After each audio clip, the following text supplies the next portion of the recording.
It's semi-final week. My name is Soper. Hello, everyone. Someone who speaks on the queer experience specifically in rugby. Well, you have to, because rugby made me gay. Well, that's not how it works. And we're off. England play France, New Zealand play Canada, in case you haven't noticed. We've been looking forward to having Canada. What fun. This is maybe, I would say, one of the best Canadian teams we've seen at a Rugby World Cup. I think it's one of the best Canadian teams we've seen, full stop. It's not possible. Alice, it's not possible. Now, mentality shifting. Is that your cat? It's the button on my jumper that has just gone meow, meow. If I'm boring you, please say. Emily Starrett, 5 World Cups and as emotional as porridge. Mo Hunt, the three-peater. What she doesn't know is quite a lot, actually. Elma Smith, the resident South African, who's never not knowingly shouting about rugby or her kitty kits. More titting about than a women's rugby changing room? The good, the Scaz, the rugby. Welcome back to the good, the Scaz, and the rugby. It's semi-final week. I can't believe we've gotten here already. It's been like this. It's gone by in a wink. England play France, New Zealand play Canada, in case you haven't noticed. I cannot wait. Sorry, the Peanut Gallery is in the house as well. We have 4 semi-finalists and then we have Gaëlle McLean. What is it that you would like to add? Boo. I'm just going to boo every time we talk about New Zealand now. I've taken a new approach. Wow. That's nothing against Alice. Wow. We've got our Kiwi Look, I'm outta correspondent here already. in the house. I've got my red, just in case there's any doubt. Yeah, Gaëlle McLean is wearing white sneakers with red branding on them, a white shirt with red stripes on them, and then a white girl power red roses. Look at the back. Do I look at the back? Sweater that says red roses on the back, which she is now flexing for us. It does look a little large. It's oversized. Meg said it's fashionable. Meg said so it's got to be true. Alice Soper, I've She not paused. even given you a proper Sorry, introduction. it's You fine. this is the chaos that KDM causes when she steps onto set. You describe yourself as a rugby player and a human firework. I think someone else called me that, but we can go with that. I like Yeah. it. I like it. I love it. Like bold, passionate, speaks to the manager Yeah. professionally. Popping Colourful. off. Yeah. Sorry. Colourful. Colourful. That's a good one. And also someone who speaks on the queer experience specifically in rugby in such a brave and bold and entertaining way. Well, you have to, because rugby made me gay. Wow. That's not how it works. And we're off. And we're That's off. not how sexuality works, but, you know, it helped me figure things out. I've said for a long time, if there was more visibility of women's sports when I was younger, I would have figured out I was queer ages ago. How long did it take you? Till I was 30. Can you believe it? No, With shut this haircut. up. With this haircut. 30. Yeah, dude. Well, to myself earlier than that. Okay. But like leaving my boyfriend, 30. 30. Yeah. We'll just leave that dead ear in Katie's there face. as the Katie shock. is literally just looking at you incredulously because she's like, I can't even imagine a different Alice. Yeah, No, I should can't. find you the pictures. I was a pretty convincing straight girl for like a while. So I, I should have find seen you. pictures of you with long blonde hair. Yeah. I feel like, yes, didn't you have like... Yeah, I had great hair. I mean, I still do. You but still I had, have great I had hair. great straight girl hair. So Yeah. it was a real thing to like the privilege of cutting that off because I had the like natural beach waves that everyone wanted in like the 2010s. So yeah, no. Wowzers. Yeah, so shocked you straight away. Gorgeous. Yeah, so no, I'm very proudly queer. I just have to say though, it's Te Wiki o Te Reo Māori back home. So I would like to do my pepeha if that's okay. Yes, please do. Which is tēnā koutou katoa. Hello everyone. He uri au no Ngāti ko te rangi, Ngāti Airihi, komo hoki. So my ancestors are from Scotland, from Ireland and from Cornwall. E tipu aku oku mātua e Gore. My parents are from Gore, which is a small town right at the bottom of New Zealand. Engari ko au he puti puti e puawai, e roto e te whanganui a tara. But this beautiful blossom bloomed in Wellington. Ko Alice Soper tōku ingoa, tēnā koutou, tēnā rā tātou katoa. My name is Alice Soper. Hello everyone. But like I say, it's Te Wiki o Te Reo Māori back in New Zealand, which is Māori Language Week. So it's really important. Okay. It's cool to kōrero. It's cool to speak Māori where you can. So I just had to get that in for our people back home. How old were you when you learned to speak Te Reo Māori? I couldn't say that I can any type of fluency. I think when we were small, when we were at school, we learn songs like Ma is white, Whero is red, Kakariki green. So we learn things like that, and so we can get basic vowel sounds. But then honestly, probably when I moved back from England. So when I came back to New Zealand in 2019, thereabouts, there had been such a shift at home, and that there was so much more casual kōrero, there was so much more Māori words, kupu, dropped into conversation, that it actually became pretty easy if your ear was open to pick these things up. And then my partner is Māori, so that helps, and her koro, who we have lost this year, he was a big help for me too. And so he wrote my pepeha, you can tell, because he wrote that joke into it. That's classic koro don, to say he's the only man in my life that would call me a flower, so you know that was koro don who wrote that intro for me. And so the greeting that you just gave, where you are introducing yourself and your heritage, your background, and the places in very specific detail where you are from.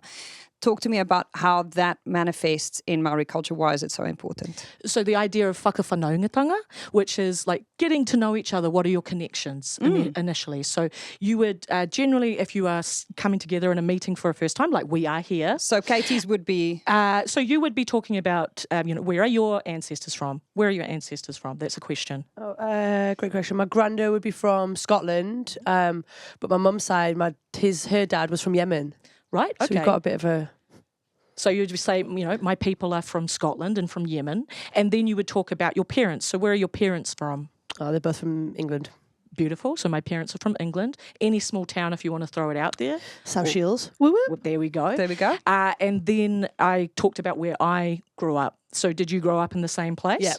Beautiful. So you can talk about that.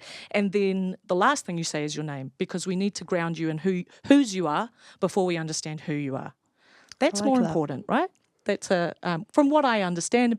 Be wary, folks. I am tangata tiriti. I'm a white person of New Zealand. So everything I am learning is filtered through my own, stuff. So getting it as good as I can, but always open for correction when I get things a little bit wrong. I love that. I do as well. How good. That's really lovely. Yeah, well, because then it sets us up, right? So that then if I'm doing that type of thing, immediately someone can go, oh, my people are Scottish too, and we can have a little chat about that.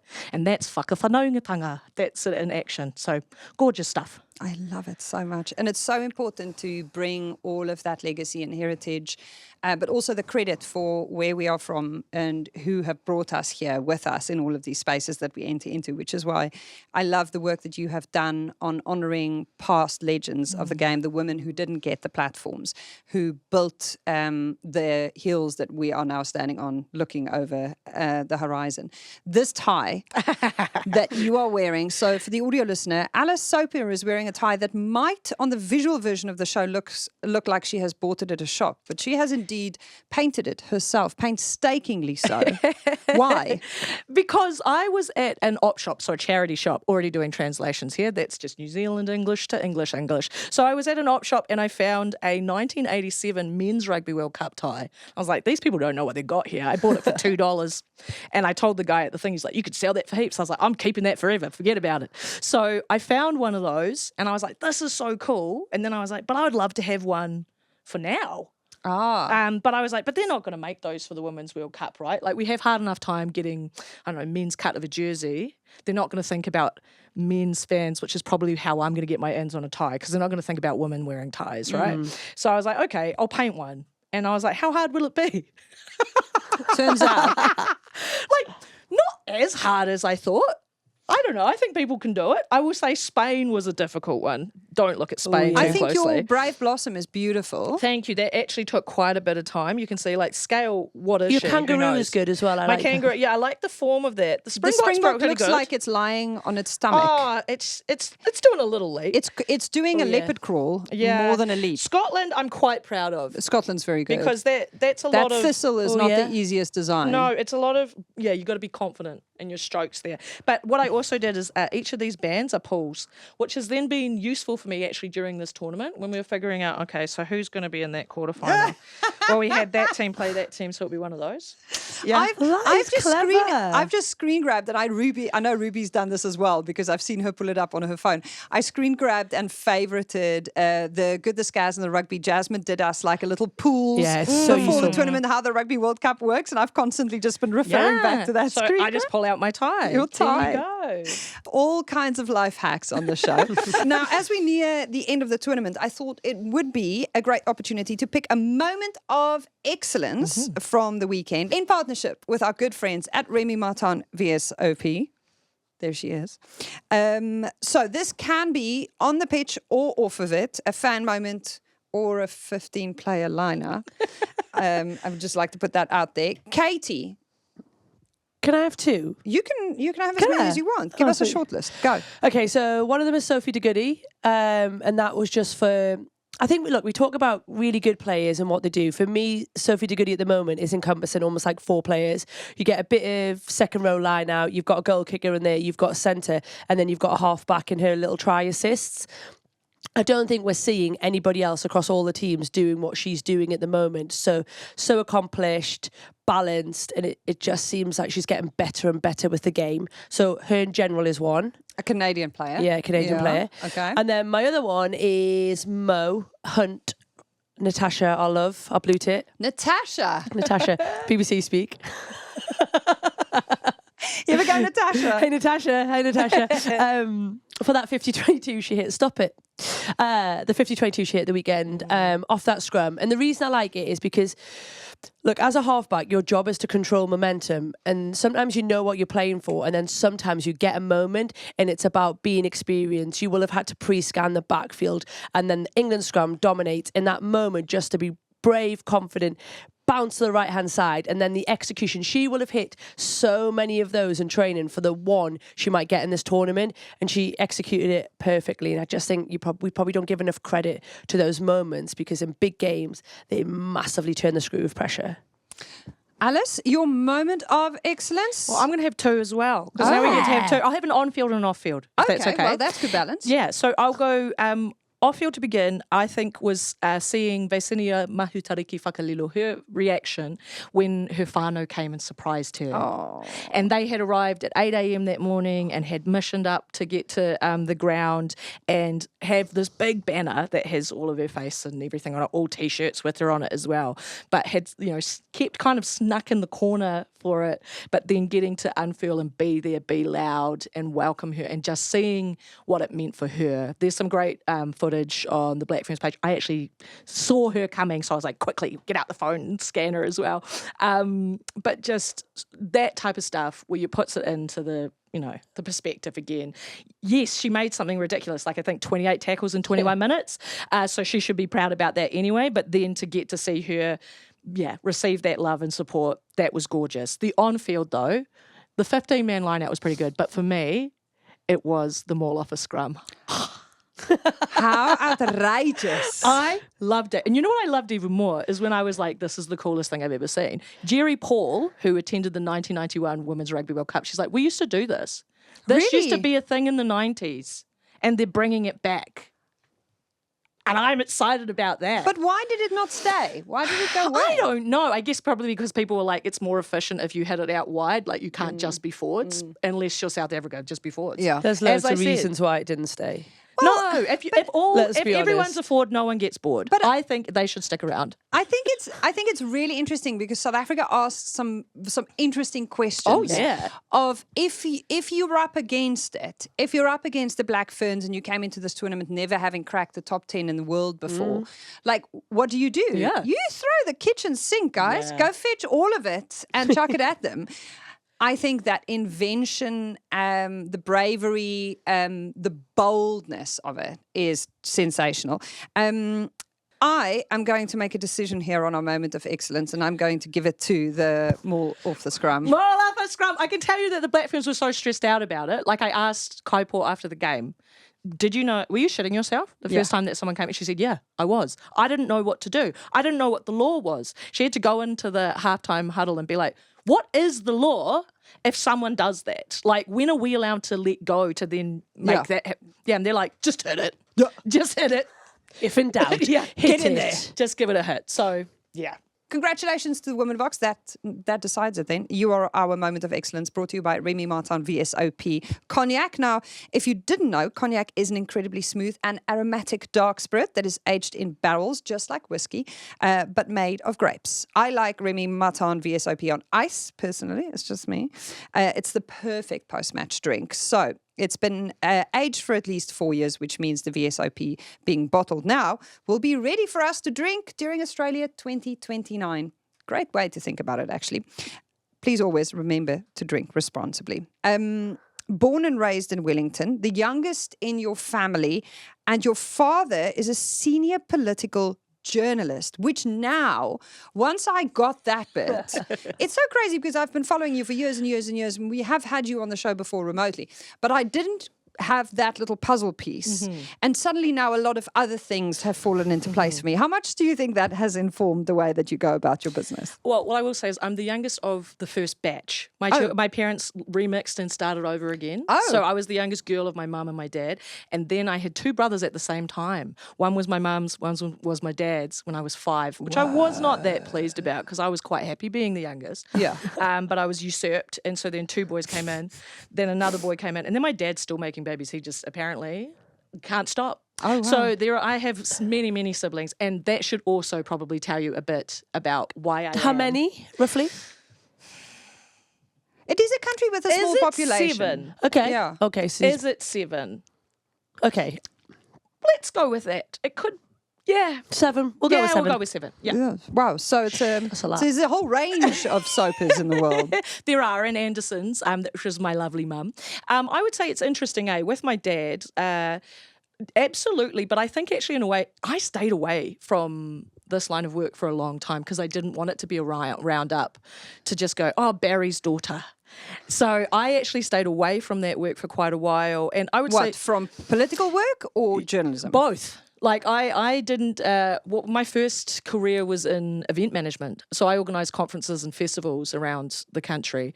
Then I ended up going into politics for a time. I worked in a parliament field, like an office for an MP out in community. So I was doing support for people that needed help to get access to, things they're entitled to, housing, things like that.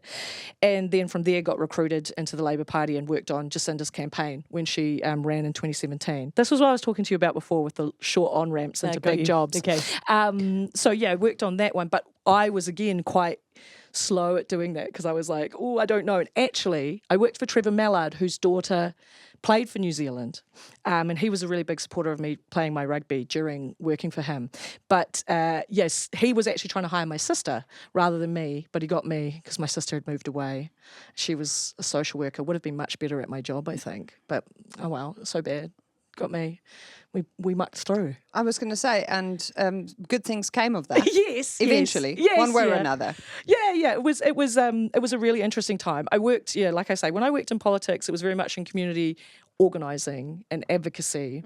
And I think the stuff that I learnt there around storytelling, that then probably led me into the stuff I do now. But learning about how to get people to challenge choice action. That's the framework that you often use when you're doing political storytelling, but actually that's compelling no matter what type of story you are telling. And also the idea of a story of self, the story of us, and the story of now. Well, those are, again, great narrative structures if you're trying to cover for good, right? And I think that's what's motivated a lot of the writing and things that I do now in our sport, is it's not just coverage for coverage sake, right? I very much do have a viewpoint behind it. I very much have a direction that I want us to be heading. And so I'm trying to help tell those stories to get us pointed in that right direction. Yeah, and also, I guess the thing is not just pointing out where the gaps are, but proactively putting forward solutions that we would love to see implemented so that we can shape the game in ways that are constructive and proactive and steps into that space in a really smart way. Speaking of stepping into spaces in really smart ways, your partner, Gaëlle. Oh, yeah. She's been covering the Rugby World Cup herself a little bit, which has been interesting to see. Yeah, a queer respondent. I love the fact that she's coined the term queer respondent on a Rugby World Cup. Her investigations have been particularly enlightening. As someone who tries to be a strong ally for the queer community, I have found it very insightful and also entertaining. Calling the American side US gay is particularly... why are you doing that, Katie? You're literally hiding your Clammy face. hands, literally. And Kate Zachary walks into a press conference and goes, I have a bone to pick with you. For those who did not see all of that, give us the background here. How long has this been in the making? Yeah. And did you have to encourage Bailey a bit to get her to step up to the soapbox? Oh, to do the like videos, yeah. Yeah. So like in terms of the research, no. So I had because usually at home how our life works is that I'll do the cooking and she's kind of tattooing around the place. And so this particular day when I had been cooking, I came in to check with her and she had a spreadsheet open and I was like, oh, this is interesting. I'm usually the spreadsheet queen in this house. Yeah. So what's going on here? And I could see like some pie graphs and I was like, well, what's happening? She's like, oh, I'm just figuring out who is the queerest team. And I was like, In her spare time? in her spare time. So what she'd been doing and hadn't told me is every time a squad list had been announced, she had been doing what she does, to be fair, like a lot of us queers do when we're just watching TV or any sport, where we might have our phone open or our laptop open at the same time being like, we're just going to do a little Instagram stalk, a little social media scan. Yeah. Is there a rainbow in a bio? Is there a girlfriend on the main? Are these things indicating that potentially there is queerness afoot? Yeah. So she would... Right, I'm sorry, hang on. Katie is literally expiring. I've got so many questions here. Go for Katie, it. do you relate? I just... You're not doing this? It's more the fact that I wouldn't even know to look for a rainbow, and it makes total sense when you say that. Wow. but How have you navigated? I don't know. I've got clammy hands, and I've just got so many questions. It's all right, babes. We, Okay, we fine. can do this together. Okay, fine. Might have to take my jumper off. Would you like to take your jumper off, Katie?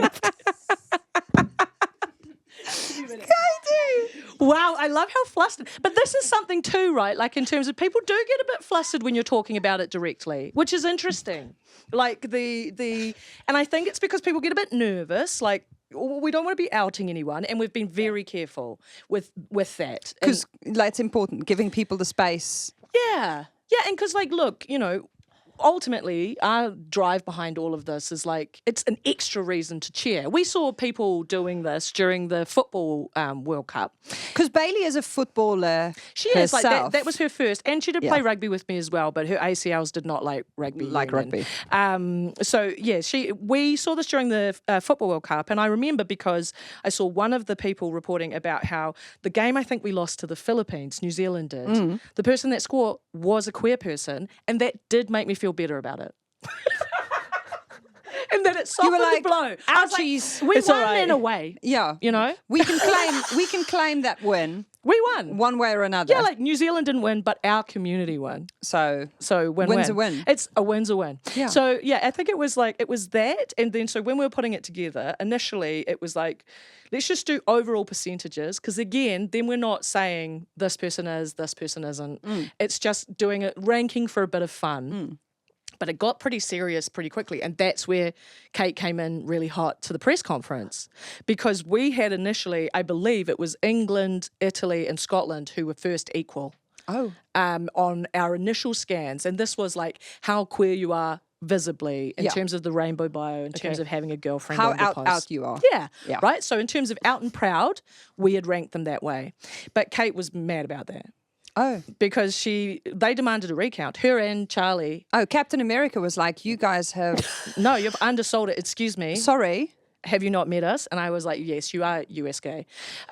So we had to do a recount, and we opened up the DMs to the players for a week, and we're like, you are allowed to just tell us what you think your percentage is. We will trust you. Yeah, we will take your word for We it. will trust you. But Yeah. if you think we have underrepresented, Brazil were also feeling robbed. Oh, And rightly sorry, too, Brazil. because actually it was those two teams on the recount that came out on top. Why? So this is really interesting. I had this conversation with a male athlete recently who plays professional sport for a living, not a sport that you would think. And he said to me, yeah, but it's interesting. Like, is it just gay women who like playing sport? Yeah. And I said to him, well, no, I think all women like playing sport, a bit like how all men probably like playing sport. It's just that when boys are queer, they aren't exactly celebrated in sporting like spaces, and so they tend to leave. You lose them early on. But queer women live outside the confines of what society expects of them already, and so playing sport, which goes against the grain, rugby being like right up there at the top of that list, is not that scary a prospect because you're already challenging society in many other interesting ways. And he genuinely had a moment, and he was like, oh.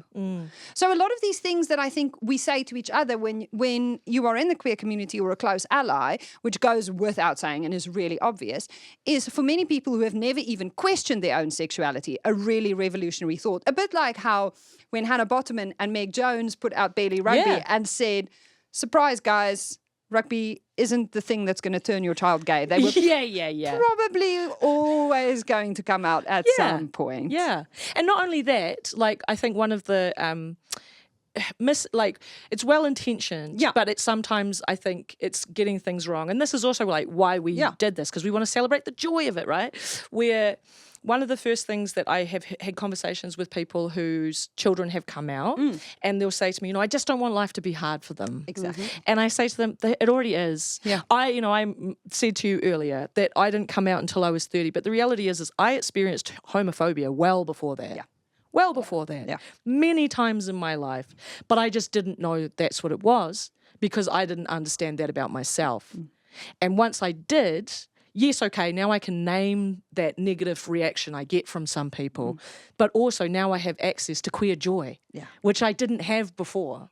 So if you're scared about people experiencing homophobia, if you're scared, it's already going to happen. Everybody has hard in their life. This is going to be theirs. But now they get to have joy too, and they get to have community. And so that's also why, as silly as it is doing a spreadsheet and also, talking about couples and teams and stuff, which I will say we got everyone's permission for those that named, unless they had done like a public article together. Yeah. When we did that, it was also because, there's lots of bad news stories for queers right now. It's not great. Yeah. It's not a great time. Things are kind of rolling backwards. So this is a positive representation. This is the top, tournament in the world, and this is queer excellence at it. So let's celebrate them too. An extra reason to cheer, for everyone coming along. I mean, I love it. I've got to admit, I do sit a little bit clammy-handed here, but I also think I came through a generation where we sat in that space where you probably weren't going to be shouting it from your sofa. It was an environment where you were accepted, and like you say, you articulated it really well there. You felt in a space because you were kind of already outside the norm anyway. But I think what I do particularly love is that I've obviously got a young family and I've got young kids. And because we're talking about this now and you talk about it so articulately, and like you say, you have that joy, actually this is going to be normal. This will be their life. And almost like, yes, we had to go through a little bit of hardship in it, and some people still will. Look, we will never change anything. But the norm, we won't change everybody, sorry. The norm is that this is what we do. We talk about it, and actually sport is really accepting of it. And it is really lovely to think, actually, the kids will go through something and everything will just be normal to them. Normal will be, you might be gay, straight, and anything else you choose to be. And that is the norm, not one or the other. And that's where I was like, making the joke before about rugby making me gay, but that's what I experienced here. Because I'm going to be honest, back home, rugby is not as queer as it is in this country. Okay.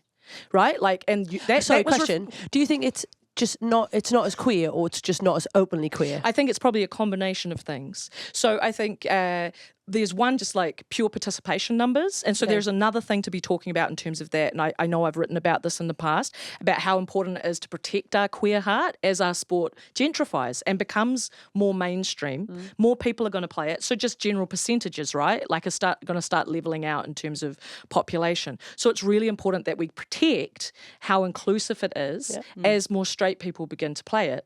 We welcome our straight sisters, but please make sure you continue to welcome us. You pointed that out during the Olympics. Yes, because after Kelly had not been selected for that squad and Portia had announced her retirement, we'd suddenly gone from 2020, where I believe we had 4 out players in our starting lineup, to no out players in our team. And so that was like, whoa. That's a big cultural shift in terms of how that team is operated. And I saw it immediately in just little things where suddenly we were talking about HABs, husbands and boyfriends. And I was just like, can we just call people partners? Because that is more inclusive. And there might be, a female partner amongst them. And so these are important to just make it like these tips all the way. We don't have to gender things always. We can keep it open, because even if, you know, there might not be someone out right now, there might be a young me who was in that team that was queer but didn't know yet. And it was when I came here to England and I saw so many people being out, and to be honest with you, the Richmond bus, hot seating it on the way back, and the 3 questions they asked you when you first started playing was name, number of people you slept with, and ratio men to women. Really? And I will tell you, as a New Zealander, I was like, whoa. But there was just and I know You were I blushing I right know, now. I know. Yes. I blew all of their minds by being like, at that time, 100% men. They were like, what? I'm sorry. She's lying. Let's give it a go.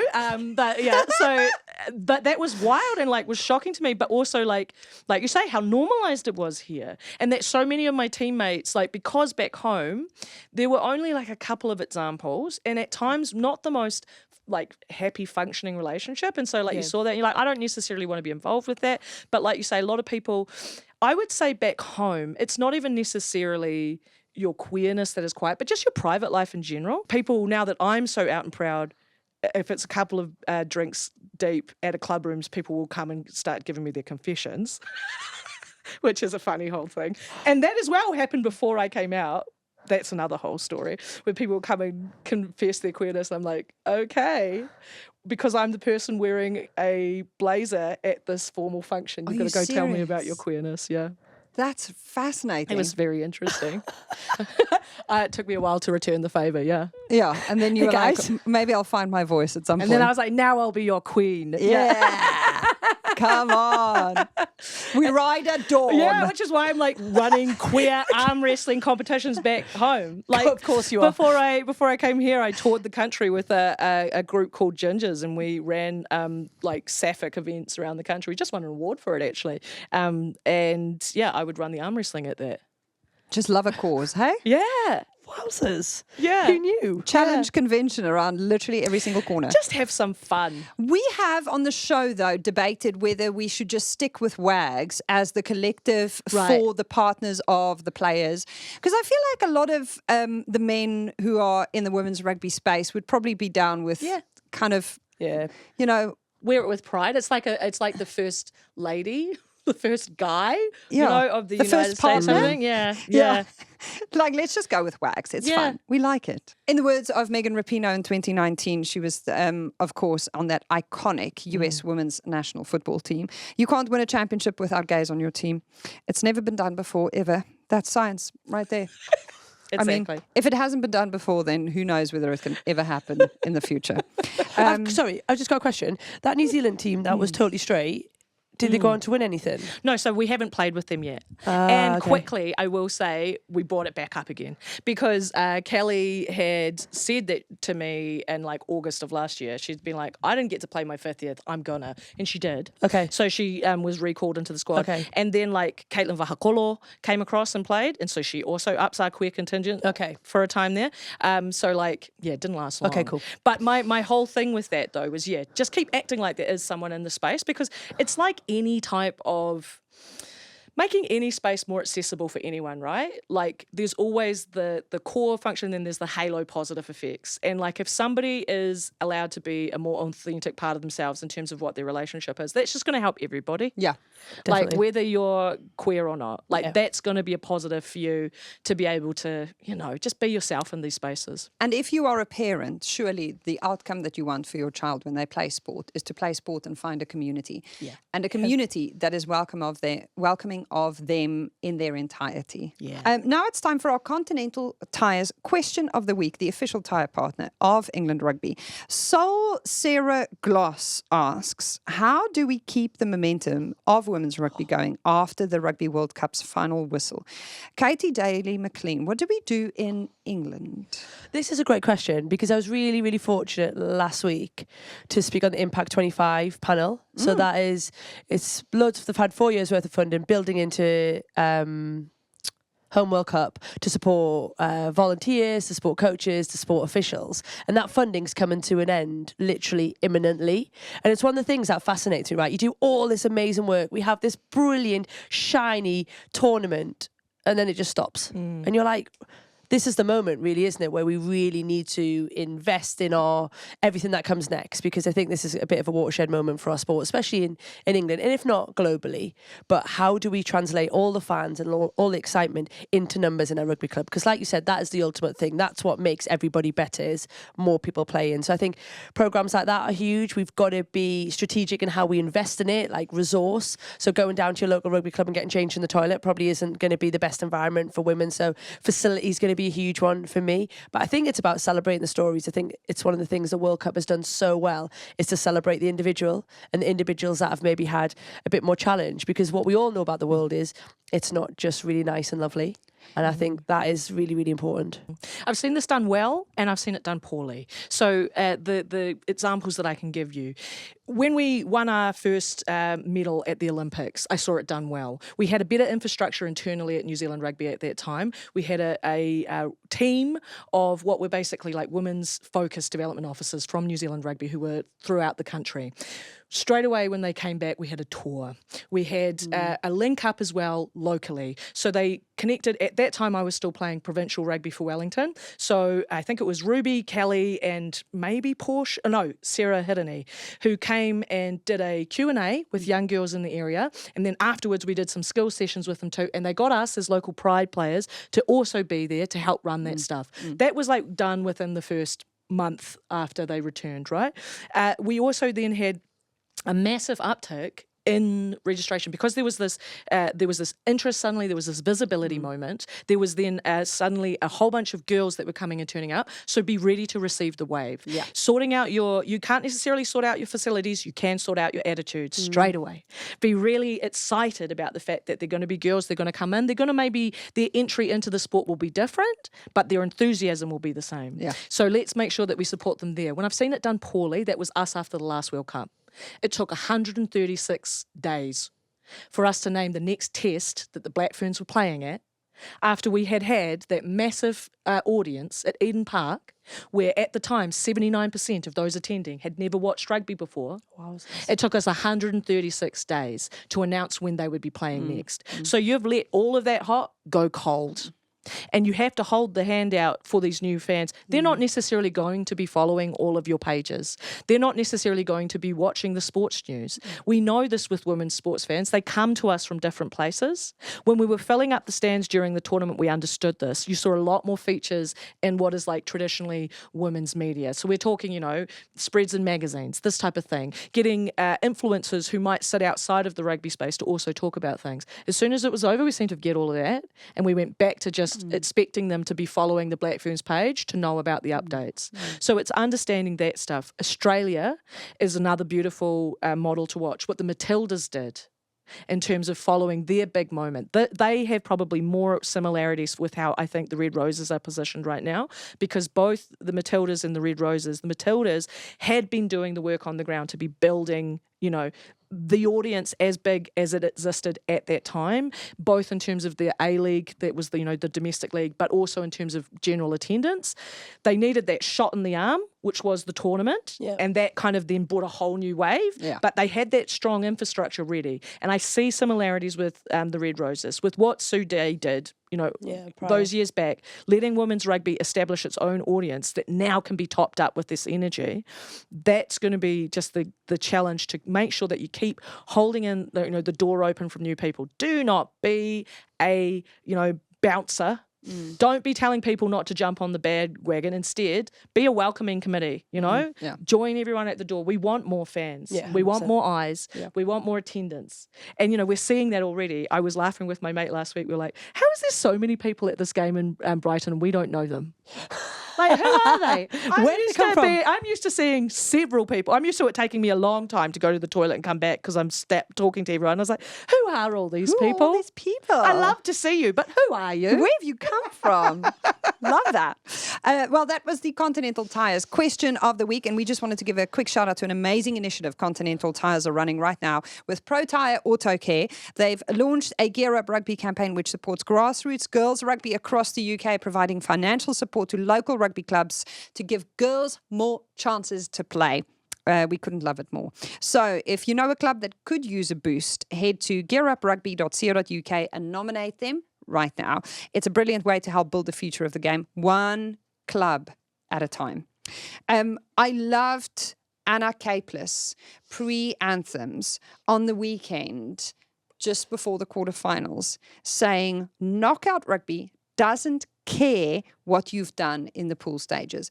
Knockout rugby doesn't care what you did in Pack 4. Knockout rugby doesn't care how many times the Ferns have won this trophy. It doesn't care what happened in the last Rugby World Cup final. Knockout rugby starts as soon as you run over that white line and the whistle goes. And then it's 80 minutes that determines what happens next. And everything happens on that pitch. On Friday, New Zealand face Canada at 7 p.m. in Bristol. How much would Canada have loved what the women box did? I'm sure they would be quite happy for a couple of the bruises that they've left on people. How many times Stacey Waka got kicked in the nose? I'm pretty sure they'd be happy with that. Look, I know we've been looking forward to having Canada. We kind of, like, you never know anything for certain, but we thought, look, percentages wise, if you were just doing on world rankings and things like that, chances are this was going to be the semi that we were going to get. Yeah. And what fun, because we've kind of been going back and forth with them in the last couple of seasons. They obviously beat us in 2024, and then it was a draw this year. And it was so interesting after that draw too, because it was a draw that we felt like we'd won, but a draw that they felt like they'd lost. Yeah. And so that was a really interesting shift from them in terms of their attitudes and how the expectations that they have for themselves. And that's a beautiful thing to see, that they are really backing themselves. And this is maybe, I would say, one of the best Canadian teams we've seen at a Rugby World Cup. I think it's one of the best Canadian teams we've seen, full stop, ever. They've got such balance that we've never seen. Look, they've always been physical, they've always been athletic, but now they've got some real good detail to their play, a bit of nuance in there, an informed Sophie de Goody. Their sevens programme is working wonders in terms of skill level, because across the board the back row can distribute. For me, this is going to come back down to how many players play at their best. Like when you get to the knockout, it's like 13 out of 15 need to be on their money, and if the other team's only got 12 out of 15, the ones with 13 win. It is going to be such fine margins, I think, on Friday night. Squidge, shout out to Robbie, has made a great piece that you should go watch if you haven't watched it yet, saying that Canada is playing potentially the most innovative rugby, the most innovative team in rugby, and some of the Canadian players have shared this piece, and it really complements and lifts out what Coach Rue has been doing there. How does he look at this New Zealand team now, and where does he aim his guns? Katie Daly McLean. It's super interesting, this, because it's like, does he look at this? Does he do not? Does he do that? Does he bother? Yeah, well, not does he bother, because there's always bits in rugby, line out, scrum, there'll be opportunity about how they defend, where they hinge, where the space is. But ultimately, I think in this week, and I'm sure they would have done exactly the same, tracked how New Zealand would have gone. Likely, once the draws were out, we're probably going to end with this. So you prep and you research, somebody would have been looking at them. But I wonder if they'll just focus on what they do well, because you've only got a week. You've got to prepare for... They would have had to prepare for Saturday's game like it was going to be knockout, like it's knockout rugby, right? You can't start looking ahead because that's when you fall over. But in a week, probably not going to do a lot of training. More of a scrum? Anybody? Yeah, come on, Kaipo. No, I mean, I think you're right. I think it also in terms of like, I don't know how much they have to do because they already have done it. Like they've been building to this. And, you know, you make the joke about the men's team. I actually think they're a fascinating team to watch in terms of their innovation off the field. Because if we look at it, they're the only one currently in the top 6, maybe 7 teams in the world who do not have a strong men's program to lean on, who have basically no internal infrastructure in terms of that to lean on. And yet, here they are, number 2, not the underdogs, not the black horse. I'm sick of seeing that. They are absolutely, we are very much the underdogs in this one, you know. They are. Oh, come on. We are. 2 games in 30 years. You guys are not the underdogs. I think in terms of current form, consistent form, I would say that Canada such a New Zealand thing to say. But we'll take it. But do you think the women box could have drawn level at halftime against this Canadian side? Oh, great question. I think if they played the way they did for 30 minutes, look, the women's box, their issue was not about what they could do, it's whether they could do for 80 minutes. How long. It's how long you can hang in there. So I think they could challenge everybody on their day, but the problem is what happens when they kind of fall off the edge of the cliff, right? But with Canada, right, they remind me actually of England at the moment, just in terms of the way that they can play you tight and they can play you wide. Fair. They can get their transitions nice and quickly. They have their back three are probably pretty confident on the turn as well. They have got the they've got the ability to play both. Whereas I think we're probably going to want to be a bit looser. Yeah. We're going to be wanting to. We're going to want to play chaos like we always do. Yeah. That's our style. Yeah. But I also would say what I think has been interesting, really interesting, in watching our team of late is we have got so much more confidence with things going wrong. When you're 10 all at halftime against the women box, you can come out and deliver a second half, a hot start on a second half like you did this weekend. Like the defense is great, 95% tackle rate. We made 300 odd tackles and 95% last weekend. But then also that there was a moment when Teresa Setefano had gone off with an HIA, where they didn't have a backline. I asked them after the game. I said to them, look, I saw Renee Holmes stand at 10. I saw her stand at 12. I saw her stand at 15. It was all over the place. And I was like, what was the deal with that? Were you just like first gets there, dips? Yeah. Like, Boof. what was going on? And they were saying, no, we were doing it based off what was happening. So if we were wanting to do this launch, that player is best fit for there. If we're doing defence, we want Braxton Holmes at the back because they've got the best boot. So that type of fluidity and that ability to be like the game knowledge now, the confidence, like... Ruahei Demont was good in 2022. She is so much better now in terms of her confidence in that game management. And so having those key people around, Stacey Waka again, Portia as well, how much experience and tournaments experience, you say there's nothing thing, but what there is like, if you've had to play those pressure matches, that helps. Like if you've had to play them and you've had to come from behind, that helps. Has Canada been tested enough? I don't think they're tested, but I think it's super interesting what Alice said about the last test being a vibe where Canada felt they'd lost it. Because that is just a massive mentality shift. Because we've always would argue New Zealand always have the mentality edge, right? Regardless if they're in form or not. And 22 was probably that example, right? Weren't in the great form, probably didn't have a lot of structure. Red card changed it, and then they hung in there for dear life and played some really good rugby. But I think now mentality's shifting. Is that your cat? It's the button on my jumper that has just gone meow, meow. If I'm boring you, please say. Whoopsie-daisy, sorry. I touched it by accident. It wasn't intentional, Katie Gaëlle McLean. Didn't do it when Alice was talking, though, did you? I'm not playing anymore. I'll stop now. Okay. No, I think you were right. What you were saying in terms of that belief. I think also, if we're talking about going one for one, I also think Canada has a score to settle as well about the Olympics. Like that was a match. Yeah. That was a match. That was a tight one. There are players from both of those teams who will be on the field on Friday who will want to go again. And like that's what's I think so fun about this is that we have in both of these have got such rivalries now. And I feel really proud of Pacific 4 because Pacific 4, I'm going to be honest, when that tournament started, it was kind of like who's left, let's chuck them in a tournament together. Yeah, regardless of where they are in the world. Yeah, like Pacific was a very big stretch for like what we were doing there. They're not even in the same hemisphere. Pacific, but Samoa and Fiji aren't there. Okay, cool. So we... But this is what I've been saying for a long time. Yeah. It's like, I mean... This is a separate episode, though, I think, about what happens next. There's another conversation about how I want Pacific 4 to become Pacific 6 after this, and Japan and South Africa need to join. Because we're not in the Pacific. No, nobody it doesn't cares mean about the anything. Pacific. It's just a word. We'll change Is Canada the in name. the Pacific?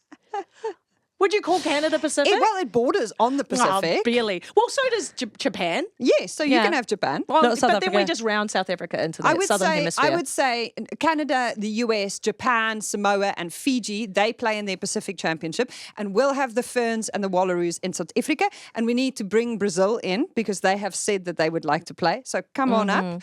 And if Argentina wakes up at some point. But Spain too. But I'm just thinking about Spain where needs to come into Spain Europe. needs to come in the They need to come in situation. promotion relegation plan. But I'm just thinking about who My are the plan. ones right now who are big fish in the small pond of their regional competitions. South Africa's Agree. always winning their conference. Japan's always winning theirs. Fiji normally wins theirs. Spain is always winning theirs. I totally so agree. we actually, in terms of legacy out of this World Cup, in terms of that momentum question from earlier, we need to be looking at what we do as like more established nations to Totally continue agree. to support. Yeah. Because we have an opportunity. We have a massive opportunity Here's that the the men gap. don't. Yeah. Because and men that's the thing, don't though, have isn't the it? chance to go global. They're It's too the men entrenched. bit, isn't it? Well, like, oh no, we can't do that because the men's game doesn't do that. I totally agree I with don't this. care. Six Nations is a prime Make it example Seven of this. Nations. They're trying, I'm starting to we see someone. won't. I'm sorry, crosstalk. I tried to Sorry, see Sarah. someone say rugby championship. I said, get in the sea. Please, please do not make us do rugby championship. We've already seen like what has happened to Women's Six Nations when they finally stepped out of the men's shadow and had their own thing. We have a great thing now in Pacific Four. And that look how well our four nations did in this World Cup. Yeah. So let's just level up on that good foundation and build our own confident offering. We can rename it, so maybe it's something else. Maybe it's not Pacific. Yeah. Maybe it's Pacific-ish. Maybe it's just Oceans Cup. Who knows? But like, let's give Oceans. it. No, because then I want Oceania. I love anyway. how the vacuum between the land is the thing Rest that we of the name world. it. Yeah, according yeah, to. yeah. Six Nations Everyone and the rest of the else. world. The everyone else championship. Yeah. So also, for the Kiwis in the comments on the Quick Tap episode this week who were raging at the lack of credit for the Ferns, the reason Nick and I didn't discuss the Ferns in such detail is because we knew. So if you listened to the rest of that episode, you would have heard that we said Alice Soper was stopping by, which is why we have now given, hopefully, all of our New Zealand listeners, we love you. Please shoveling the hate our way because we love your feedback. But we have now answered all of your questions, I hope.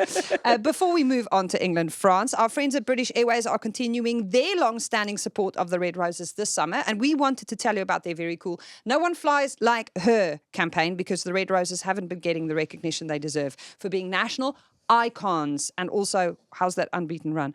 To change this, British Airways are raising awareness of the Red Roses by telling their stories and celebrating their victories because no one flies like her. So if you are traveling with British Airways, look out for some special touches. They're showing live games in the lounges, and on board they're showing the O2 Inside Line series, which is hosted by our Mo, as well as loads of brilliant women's sport content. To find out more, head to britishairways.com/rugby. On Saturday at 3:30 in Bristol, England face France for a spot in the final. France, I don't feel like we have seen so much of. Since that last game in the Women's Six Nations, Katie McLean, they've just gone a little AWOL.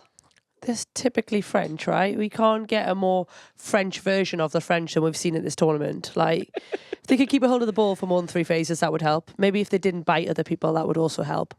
And they don't like penalty count. Like, seriously. There were 27 penalties in that game. Didn't they give 17 of them away? Yep. Like, literally, they're their own worst enemy. But to be fair, France do make me nervous, and especially, like you say, this version of France, because we have no idea what is going to turn up. We saw 42-43 at Twickenham didn't win the Six Nations, of which England had that game was done at 50 minutes, and then all of a sudden, boom. And if we had another probably 5 minutes, France had the potential to go and win it. And now, like you say, I think Claire Thomas compared their group to a paddling pool. So they haven't had really a lot of challenge. Ireland came out. If Ireland had got that other score and just before half time, 35 phases, like they could have been out and we could have been playing Ireland. So France at the moment are really interesting, but for me, just their own worst enemy. They can't keep a hold of the ball in their penalty count, and you will never, I think, get through knockout rugby if you can't address both those things. Alice, any danger of England losing? Well, just that French goldfish when they play, they forget everything. They forget everything bad that just happened. They forget any of the pool matches. They forget that they almost lost last week. It's the dory of the rugby they universe. just keep swimming. Yeah. So like you can't rip them off. Like it's like Ted Lasso says, be a goldfish. They are embodying that. They are constantly Believe. They believe. They won't. Nobody believes more than French believe. And it was so crazy watching that game on the other day where it was like suddenly they were just like, oh, I think we can win, and then they did. Like you saw that 10 minutes out of where 8 minute suddenly they period. were like, you know what, I think we're going to go. And Yeah. then they did. And then they took Pauline off. And I was Yeah. like, with 5 minutes to go. What are you doing? And a In a knockout. one score game. What does this achieve? That was wild to me. So French. Yeah. So French. LA. Also 21 who can just stand in her own line apparently. She doesn't, what's an offside? She stands wherever she wants. Very French. Invisibility cloak activated. But you know, that's them. And like I used to play with Gaëlle Mignot when I came to New. Oh yes, you've when said I this came, before. I Yes. got recruited to Richmond, and they said, "Oh yes, by the way, there's actually already a hooker here. Have you met Gaëlle?" And I was like, "Well, I guess I'm not playing like the French captain." But she is so funny because she is the most competitive person I've ever met in my life against herself. Like you would see her when you train and stuff, she'd be running out to every cone. She doesn't even pay attention to what you're doing. She's just competing her all the time. Such a character. Before we had a final end of team dinner, here's a Gaëlle story for you. She said, "We will have a pétanque tournament." And we were like, "Oh, wonderful. Okay, we'll have Is that the balls? Yeah, like the big metal ones. Yeah. She's like, "We're going to have a tournament. Everyone." Can you do it in French, please? I like your accent. Here we go. I don't know if I'll do little bits for you. We don't want to insult too many people. Okay. So Only she's like, 66 million of them, but I mean, Come on. Yeah. so she's like, "We'll have this tournament, right?" And she's like, "Everyone dress in your club of origin clothes." So she turns up and she's never looked more French. She's wearing a beret. Yeah. She's wearing her full Montpellier kit, and she's very proud because she is French. And so she comes out there, and I meanwhile, like, where do you get pétanque balls in England? That's a great question. I don't know the answer to that. Decathlon? I went to a toy shop, and so the only ones there were the ones that are like plastic and filled with water. Multicolored. Multicolored. I bought my rainbow balls. So I bought them Well, you are along. at this point. Has there been a more Alice Soper story than this one? Sorry. So I bought them with me, and then Gaëlle is there with her beret, and we're like, okay, here we go. Oh, by the way, she did an explainer a couple of days on our socials before that. It went viral in France. Everyone was like, yes, this is true sport. So she turns up. She's got a case. Should have been a red flag. She puts the case down, flips it open. She's got engraved with her initials. No. Special balls. And we were like, The girl's well, got balls. I was like, this is I think they're supposed to be bowls or something. Anyway, I'm just going to say balls. Balls, they are. But we were like, this is a stitch up. She has organised this tournament for herself to win. So she goes and goes. Now look, Did you play on like sand? we played in the car park outside. So the gravel. It's like gravel. I actually did all right because, going to be honest, we played this game when I was a kid at the beach growing up. So like, I'm not terrible, but I didn't know that were like tactics, you know, that one person is like a blocker and one person's doing it. Anyway, I ended up against Gaëlle in the final. I was like, ooh, classic New Zealand French, like trying to have a joke with her is no joke. It was very serious. She obviously wins. Phew. What does she do? Whips out a plaque. No. She had made a plaque for the winner of the tournament. And the winner of the tournament was her. So she presented the plaque to herself. No. And she said, Richmond, this is, we do it every year. And we're like, are you going to come back and win every year? She was so funny. Oh, that's amazing. And she just took it back home with her in I her think briefcase. actually she gave it to the club. So like maybe it's somewhere in the back room. Richmond find it. Richmond, please comment and tell us. But honestly, she gave me. She was like, "Oh, good job," and I got a little. She sounded a little Russian there for a minute. I know. I like it though. It's, I do it better if I'm talking about her saying, it's not possible. Alice, it's not possible.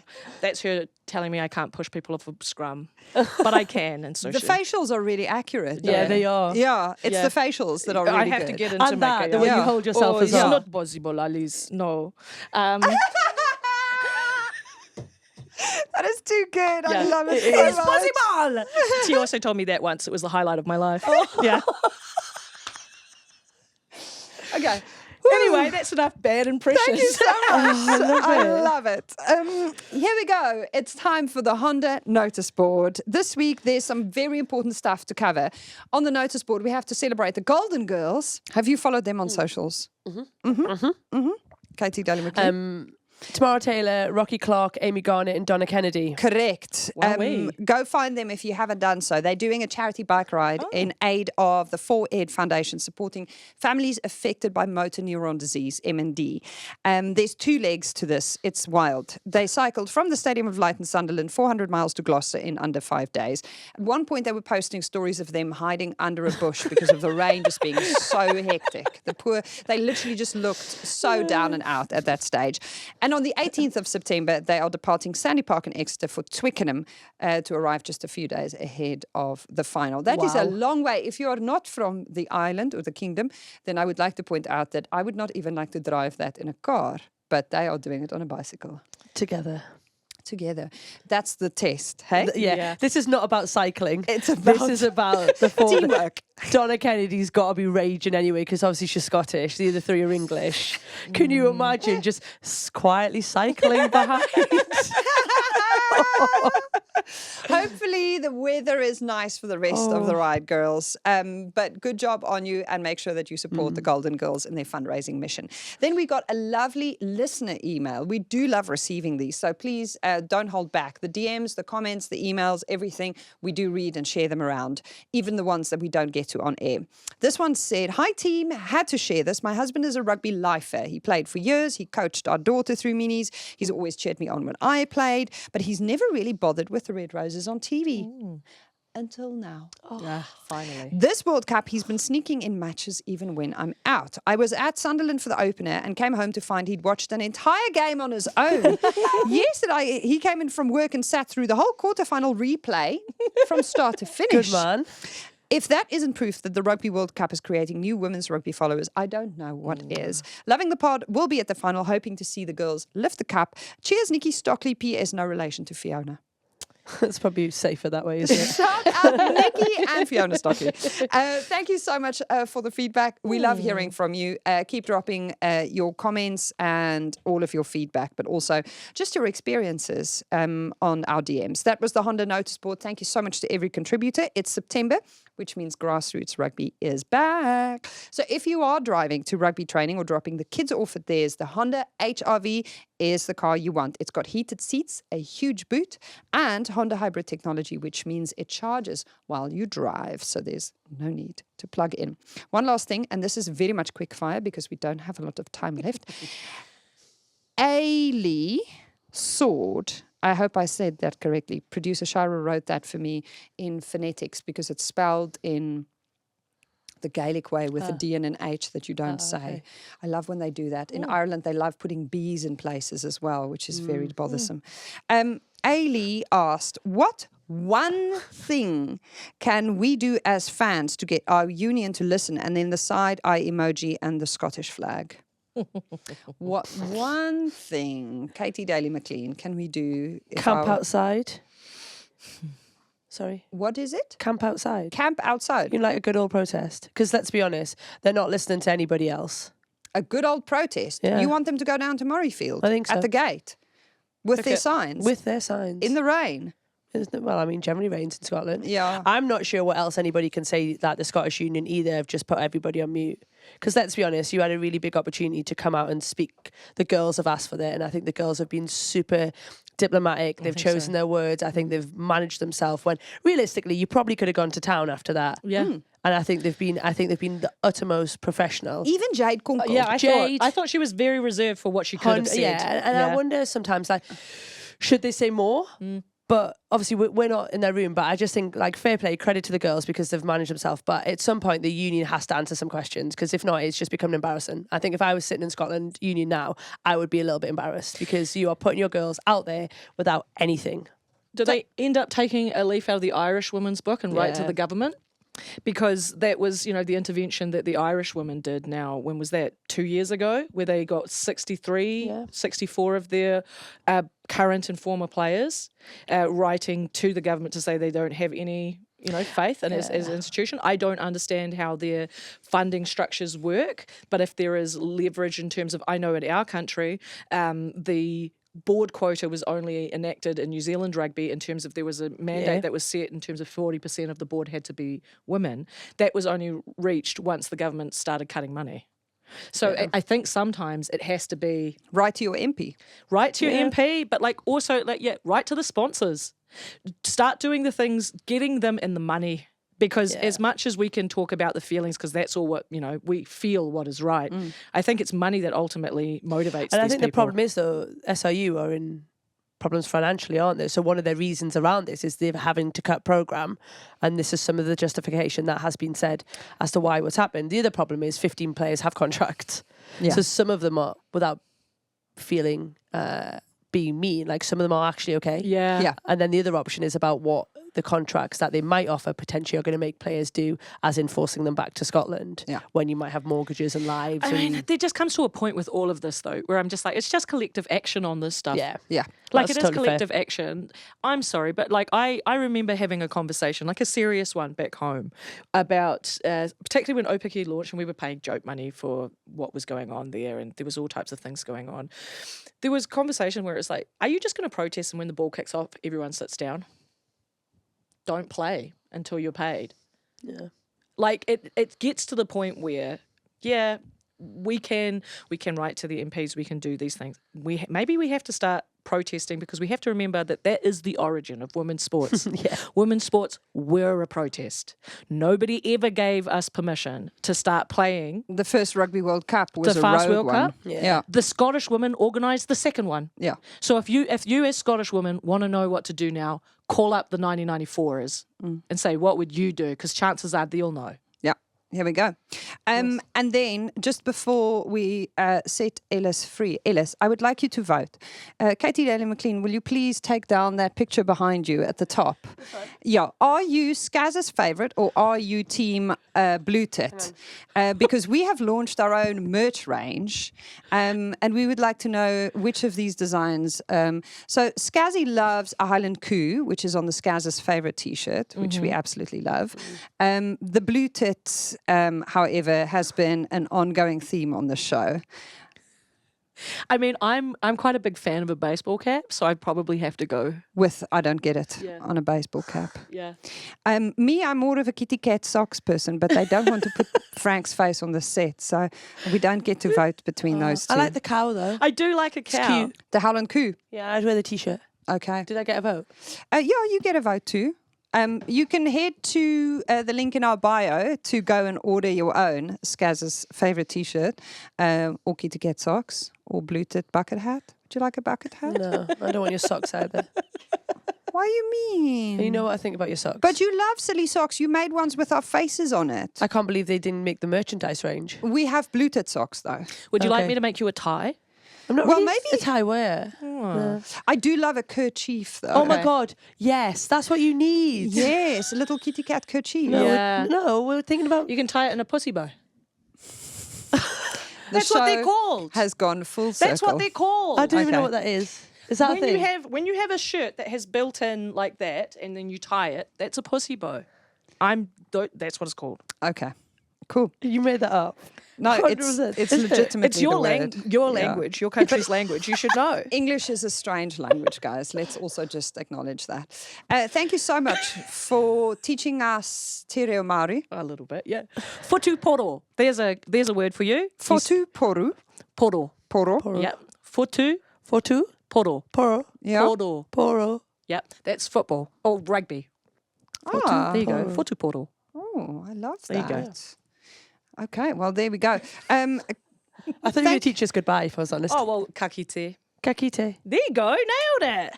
We what will you said. hopefully say kia Okay, like ora that, to her again soon on the I show. hope so. But for now, thank you so much, Alice Soper, for coming in and sharing some of your Gaëlle Mignot recollections. That was my favourite. I have another good story, but we'll save that for next time. Okay, we can't wait to hear it. Make sure that you follow her adventures on the socials, and that you let us know what you see, experience, enjoy, and love about the semi-finals this weekend. Gaëlle McLean, have you got your outfit sorted for this weekend? No, I'm in serious problems now. I'm out. I've hit the end of my wardrobe, Can guys. I lend you my jumper with the kitty cats on? I'm sure Imagine, Sarah Orchard will be delightful when it starts meowing next to her. imagine on commentary. How good would that be?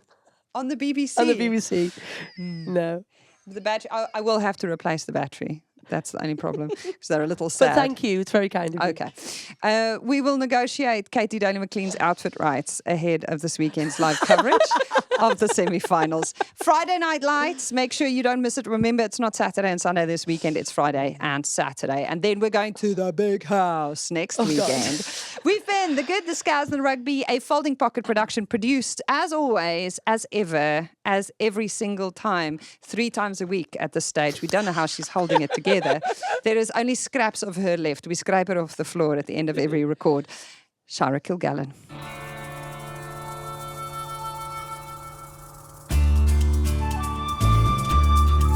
You've been listening to The Good, The Scaz and The Rugby with the blue tip. The one that always wears red. And the croissant queen. Thanks for listening.